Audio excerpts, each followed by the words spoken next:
The Toronto Raptors preseason has already begun, but here are 3 big questions that Raptors fans should want the answers to before the regular season begins. Let's get into it.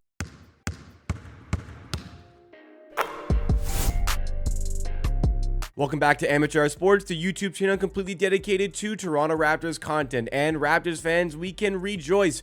We have basketball back. We have Raptors basketball back. I know it's only preseason, but we are treated to quite a spectacular opening to that preseason in the resounding win over the Washington Wizards, where we had the first little speckles of answers that we want to 3 big questions that I think all Raptors fans should have going into this preseason here ahead of the regular season. So we have a little bit more information as to what we should expect from this team as far as how they're going to play, who they are going to play, etc. over the course of those 82 games. And we're going to start off with the first big question, and it's one that I've asked a lot over the course of the offseason, and the more and more we see this player, the more and more it reaffirms the outstanding play that we saw in the latter half of last season. And of course, I'm talking about RJ Barrett here. The big question going into preseason is that, is this insane run by RJ Barrett sustainable? You know, these insane statistics that we saw when he joined the Raptors in that trade from the New York Knicks that involved, of course, OG Anunoby, Emmanuel Quickley, and others, but those were the main pieces of that trade. But RJ Barrett,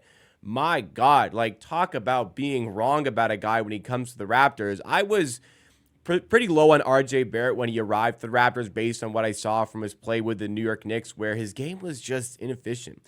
Very inefficient. Like, not super efficient from 3, and his interior game even less efficient. But his cutting, the Raptors playing to his strengths, just took his game to a completely new level and reminded us why he was selected 3rd overall in a very loaded draft class in 2019 that involved Zion Williamson and Ja Morant. He went 3rd overall in that class. He had superstar potential that never really crept into play with the Knicks.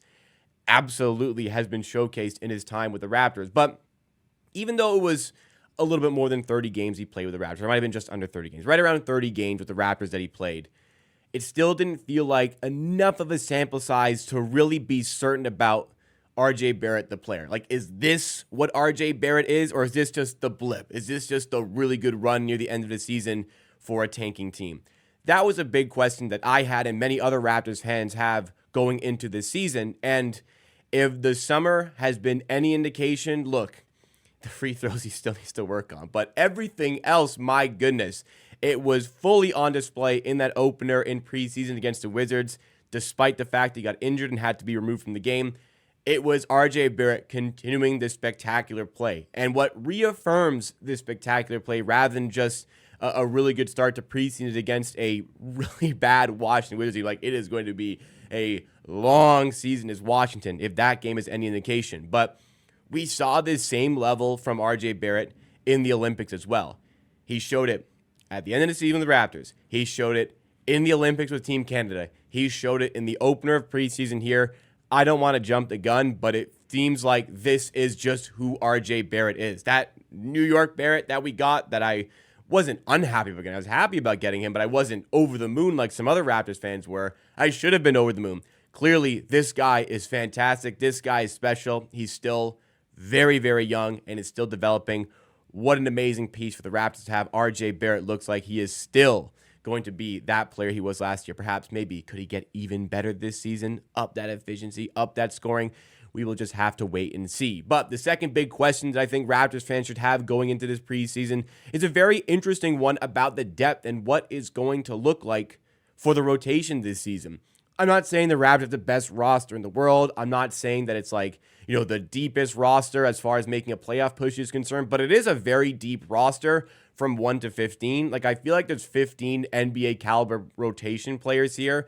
Like, I think on the latter end of the 15 guys that the Raptors are having, not counting the two-way guys who maybe could make some waves as well, but like right at the end of the 15 guys that will likely be on the roster is Bruno Fernando. I feel like he's got NBA rotation potential, but even he is fighting a bit of an uphill battle to just make the roster. There's a lot of talent in the bench spots for the Raptors. Maybe not upper tier bench talent necessarily, but there's just a lot of good players there. A lot of good players who are fighting to get into the main rotation for the team. You know, the Raptors, the point guard situation right now, Emmanuel Quickley is obviously the starter. Darko Rajakovic has already mentioned that he's going to lean pretty heavily on David Mitchell in the backup units. So what does that mean for a player like Jamal Shed, who was absolutely spectacular in that preseason opener against the Wizards? He was hounding players defensively, like completely, utterly rattled. Another player from his draft class who went in the first round in Bub Carrington, like he had Bub completely rattled in that game. And beyond the defensive stuff that we knew Jamal Shed had when we drafted him 45th overall, he was finding ways to be effective on offense, getting to the rim. Now, the shooting is going to be a big factor towards potential success in the NBA, and the shooting may dictate his role. But clearly, this is a player who can challenge for a rotation spot, but there's not really a clear spot for him in that rotation right now. The same can be said for a guy like Jonathan Mobo, who started the game in the opener at preseason for the Raptors. But, looking at the depth overall for this team, you obviously have Barnes, Barrett, quickly Pirtle starting. Grady Dick or potentially Bruce Brown as the player who fills in that starting five, and we'll talk about that a little bit later on. But off the bench, whether it is Grady Dick or Bruce Brown, you also have Jacoby Walter, Davion Mitchell, as I said, Kelly Olynyk, Ochai Agbaji can still not be overlooked. There's still potential hope that he can find something in his game on offense from a shooting standpoint to knock down those open shots while still being a good defender. So where does that leave 11th guy like Mobo, 12th guy like Jamal Shed?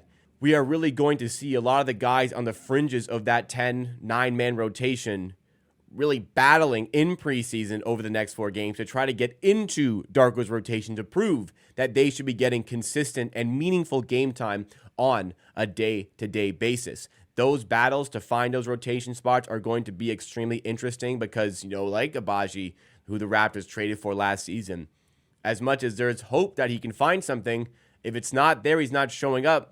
He's somebody that could fall out of the mix there, absolutely. Jamal Shed could be throwing himself into the mix. Jacoby Walter with the injury, even though he was the 19th overall pick, he's got a battle to get those consistent minutes. So it's just going to be very interesting to see who comes out on top in this race to make the rotation for the Raptors when it comes to the first game of the NBA regular season. But I teased the third one a little bit. We're talking about the 5th starter here. Is it going to be Grady Dick? Is it going to be Bruce Brown? I think that the wide consensus from Raptors fans here is that Grady Dick should be that 5th starter. It's just going to be a question if Darko Rajakovic realizes that as well.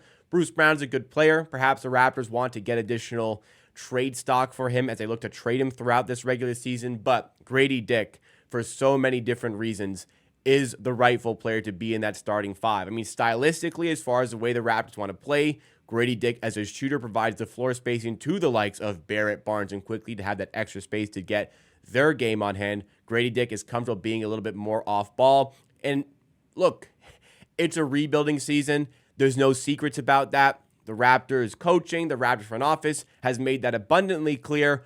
Why not play your young guy who you want to see develop and you want to see develop with this core? Give him the most amount of minutes with those core players to get used to playing with them. And I think that not only is it the youth reason, it's again, Grady Dick's archetype as a player that makes sense there. And honestly, with what we saw in the first game of preseason, part of the question will be, is Grady Dick going to play well enough to lock down that role? And in that first game against the Wizards, yeah, he definitely looked like he's the 5th starter, putting the ball on the floor, getting to his spots, knocking down some nice shots in mid-range. It's great to have a player like Grady Dick who is such a good shooter.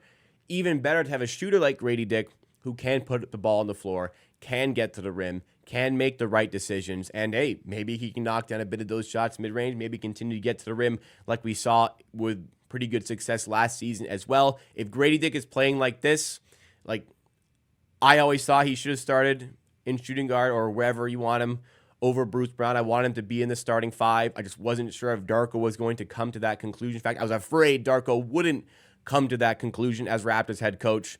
Well, Grady Dick is going to make it pretty obvious that he should be that guy in the starting 5 if he is going to continue to play like he did in that first game and if he shows up like I expect him to throughout the rest of preseason. So to recap the big things that we're looking out for, is this the real RJ Barrett? Early indications are yes. Who is going to solidify themselves in the rotation? Jamal Shed's doing a good job. Jonathan Mobo doing a decent job.